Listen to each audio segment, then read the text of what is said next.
Hey everyone!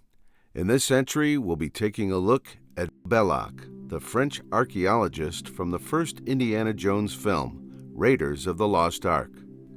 A dark reflection of the hero, Belloq was a cunning, sophisticated, and ambitious villain, one who was largely successful in all his endeavors, being able to beat his rival at every turn, save for his untimely demise at the end. Not much is known about Belloq's background from the original canon of the films, but it appears that he was born into wealth, which we gather from the mention of his family's label of alcohol to Marion. There is some further elaboration in the novels, but nothing too noteworthy that would overshadow what we see in Raiders. But briefly, Belloq was a fellow student with Indy at the same college, where they initially started out as friends before they became rivals. Over time, Belloq would turn to more nefarious goals which pit him against Jones, such as the theft and selling of relics in the black market. His chief offense against Indy at the time was the plagiarizing of his research, which earned him certain recognition while Indy was left unable to prove the copying of his work. From that point, Belloq became, as Indy describes, a thorn in his side.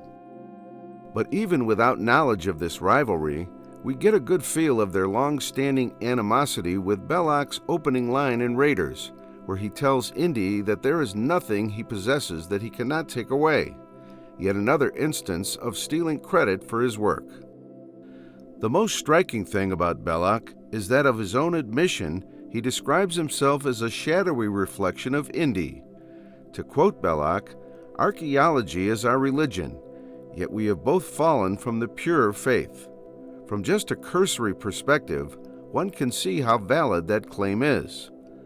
Both of them steal ancient relics, with Indy selling them to a museum, while Belloq opts for the more lucrative option of the black market. But the fact remains that both of them are stealing artifacts from their rightful owners, as we see in the case of the idol from the Jovito tribe.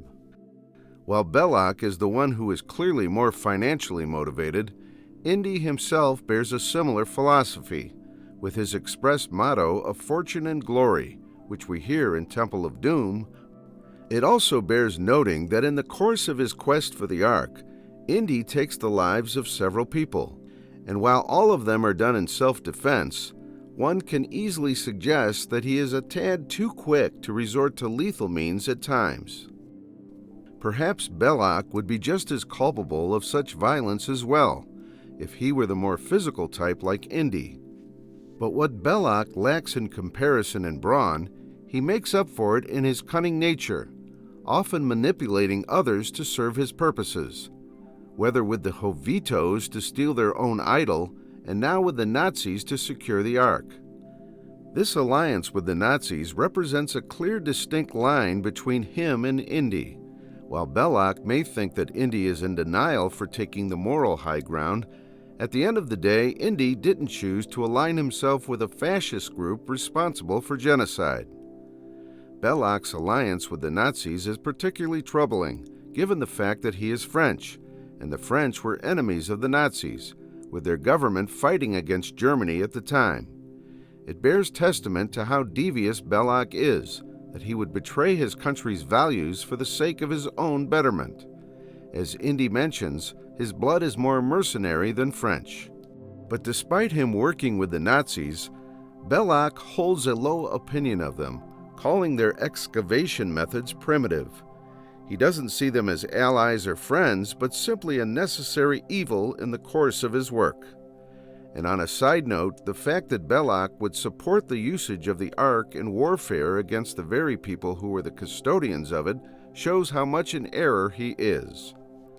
It wouldn't be a far stretch to say that Belloq's best weapon is his mouth, which is capable of receiving desert flies without triggering any state of alarm.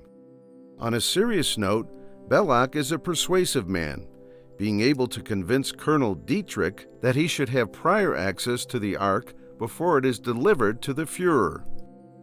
As of the film's present events, it seems that Belloq has moved past the rudimentary goal of just financial gain and now pursues a higher goal, namely that of two things: prestige and knowledge. Finding the Ark would forever establish him as an archaeologist, as it would easily be the historical find of the century. But beyond that, Belloq also seeks what few people have done, to cross over into the supernatural plane and communicate directly with the Almighty. This he demonstrates in his conversation with Indy, when he labels the Ark as a transmitter, as a radio for speaking to God. While Belloq may have his negative traits, perhaps the greatest display of his humanity comes with his attraction to Marion. Of course, not all his intentions are pure, but it seems that for a time, Belloq appears genuinely concerned over her welfare, wanting to keep her from torture and giving her favorable treatment. But when push comes to shove, Belloq shows his quickness to write her off, leaving her to die a grisly death in the Well of Souls with Indy. Belloq's soft spot for Marion represents a blind spot for him, although he doesn't realize its full extent. It's likely that Belloq would have interfered with Toad's interrogation of her, which would have prevented the discovery of critical information. Given that the Nazis only have one side of the headpiece imprinted, they were making no progress on their excavation front. If Belloq had been more willing to let Marion be interrogated, there was a greater chance that they would have learned of the other side of the headpiece, which would correct their bearings. But at the end of the day, he nullifies his mistake by conveniently taking advantage of Indy's own expedition and stealing the Ark from him.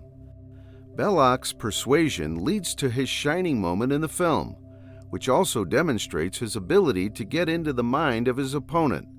With absolute confidence, he calls out Indy's bluff about destroying the Ark, once again reminding him that they are cut from the same cloth, despite their differing methods.